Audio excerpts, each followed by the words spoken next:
الموضوع ما بقاش عن الطعم، بقى عن الوعي. بس بيبسي ما كانتش عارفه ان اللي جاي مش مجرد اعلان، اللي جاي عباره عن تحدي قدام العالم كله. في حد كان مفرفر ومفلس شكله راجع ومعاه فكره تسويقيه بسيطه جدا بس شكلها هتقلب السوق. بس اللي حصل بعدها كان اسوأ قرار تسويقي في تاريخ كوكاكولا. قرار غير طعم الكولا وخلى الناس تسوق. وساعتها بيبسي عملت اللي محدش عمله قبلها في التاريخ. بقى لهم اكتر من قرن بيدبوا في بعض، الاحمر ضد الازرق وكوكاكولا ضد بيبسي. تاخد شفطتين، واحده من كوكاكولا واحده من بيبسي، من غير ما تكون عارف انهي. وهنا حصلت المفاجاه والنتائج كانت صادمه.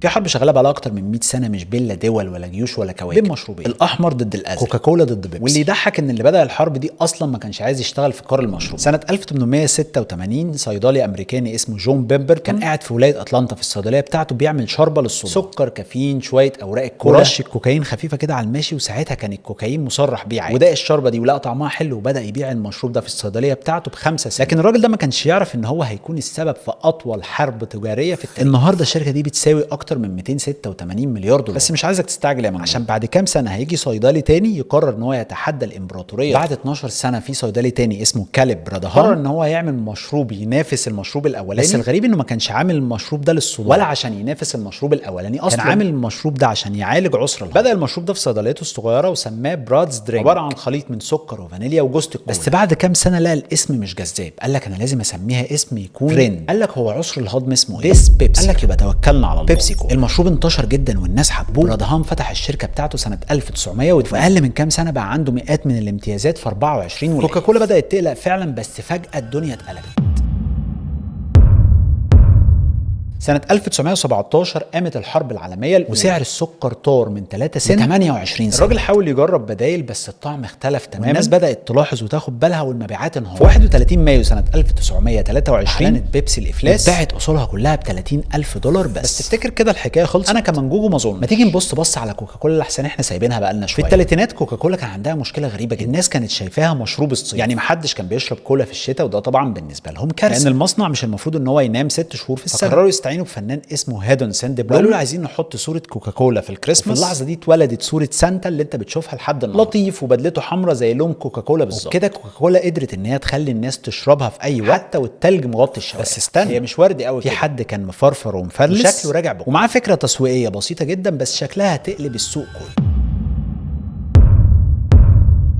رجعت بيبسي من الافلاس ورجعت بقوه جدا، واللي كان ماسكها راجل كان اسمه تشارلز غوث. الراجل بص على الحرب وقال انا مش لازم اكسبهم بالطعم، انا ممكن اكسبهم بالعقل. سنه 1936 بيبسي عملت حركه ما حدش نسيها لحد النهارده، عملت ازازه ضعف الحجم بنفس السعر. كوكاكولا كانت بتبيع ازازه 6.5 اونصه ب5 سنت، بيبسي قالت لك لا، انت تاخد ازازه 12 اونصه بنفس السعر 5 سنت. حاجه كده كانت شبه الازازه الصاروخ عندنا، والناس ساعتها كانت خارجه من الكساد العظيم، كان كل سنت ساعتها ليه تمن. فكانوا شايفين ان بيبسي مش مجرد مشروب، دي اكيد صفقه ربحانه. وساعتها بيبسي عملت اللي محدش عمله قبلها في التاريخ، اطلقت جنجل اعلاني، اغنيه بسيطه كان اسمها نيكل ونيكل يعني 5 سنت. وايز از ماتش فور ا نيكل بيبسي كولا از درينك فور، يعني ننزل بالترجمه ونقول ضعف الكميه بنفس ال5 سنتات، بيبسي كولا هو المشروب المناسب. الاغنيه كانت بتتذاع في اكتر من مليون جهاز، يعني حرفيا الناس بتمشي في الشوارع بتغني الاغنيه وهي مش واخده، يعني تقدر تقول اول اعلان فايرال في التاريخ. وفي اللحظه دي كوكاكولا بدات تحس بالخطر، لان الناس لاول مره بتختار بيبسي مش عشان الطعم لكن علشان القيمه. بس بيبسي ما كانتش عارفه ان اللي جاي مش مجرد اعلان، اللي جاي عباره عن تحدي قدام العالم كله.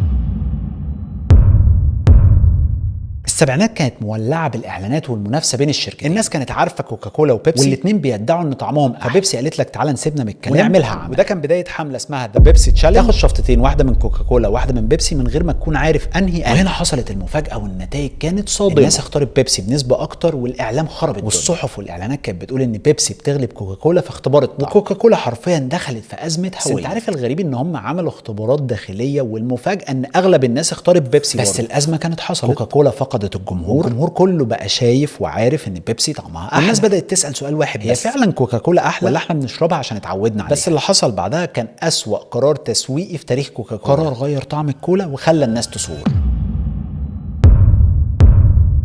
بعد ذا بيبسي تشالنج الناس بدات تقول ان بيبسي احلى، الاداره قالت لك خلاص نغير الطعم نغير التركيبه ونرجع للسيطره مره. 23 ابريل سنه 1985 وده اليوم اللي اتغير فيه كل حاجه. كوكاكولا اعلنت للعالم عن منتجها الجديد نيو كوك، نفس الازازه لكن طعم مختلف، احلى وانعم واقرب لطعم بيبسي. يعني الشركه اللي اخترعت المشروب الاصلي يا منجوجو قررت تقلد المنافس. بعد 79 يوم بالظبط 11 يوليو سنه 1985 كوكاكولا استسلمت واعلنوا رجوعهم للوصفه الاصليه او التركيبه الاصليه وسموها كوكاكولا كلاسيك، والناس خرجت تحتفل في الشوارع والكاميرا الكارثه دي انقذته. وفي الوقت اللي كوكاكولا كانت بتتراجع فيه، بيبسي كانت بتشتغل على حاجه تانية اسمها حرب النجوم. في الثمانينات الاعلانات كانت مهمه جدا، كل شركه بتحاول تثبت ان هي مش بتقدم بس مشروع لكن بتقدم اسلوب حياه. في الثمانينات بيبسي وقعت عقد مع مايكل جاكسون ب5 مليون دولار، ده كان رقم خرافي ساعتها، والاعلان بالفعل كسر الدنيا، بس مش عشان هو اعلان، عشان شعر مايكل جاكسون اتحرق وهم بيصوروا. الحروق كانت من الدرجه الثانيه، بس هو اتعامل على انها مشهد عادي في الكليب. النتيجه شهره اكتر، اعلانات اكتر، تعويض 1.5 مليون دولار من بيبسي. بس بعد كل ده تفتكر مين كسب الحرب؟ بقى لهم اكتر من قرن بيدبوا في بعض، الاحمر ضد الازرق وكوكاكولا ضد بيبسي. في التسعينات حرب الاعلانات دي دخلت مسابقات اغاني، لكن محدش سأل احنا فين المشروب بتاعنا. وبعد سنين من السيطره بدا الناس تراجع نفسها، في اللي قال لك كفايه دعم للشركات دي، وفي اللي قال لك تعالى نشوف البديل المصري، مش عشان الطعم وحش لكن علشان الفكره نفسها ضايعه. الموضوع ما بقاش عن الطعم، بقى عن الوعي. بدات تتعمق كمان، نعمق شويه ما فيهاش حاجه. انا مش جاي اقول لك تشرب ايه او ما تشربش، انا جاي احكي لك الحكايه من اولها وانت تختار، لان في النهايه انا من جوجل اللي بيحكي لك الحكايه اللي ما حدش حكاها. شير الفيديو لعشاق الصودا اللي في حياتك، واكتب لي في الكومنتات حابب الحكايه الجايه تكون عن ايه.